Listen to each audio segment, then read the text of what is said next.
मलाई सुन्न।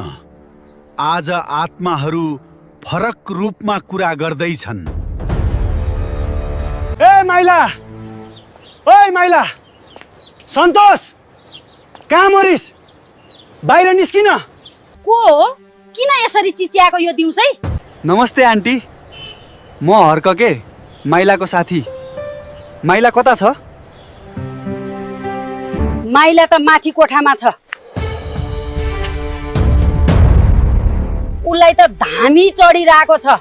ए, के भन्नुभएको आन्टी? माइलालाई धामी चढेको? त्यहाँ कोठाबाट अजीब अजीब आवाजमा कहिले अ आ इ भन्छ, कहिले आई लभ यु भन्छ। अंग्रेजी बोल्ने धामी?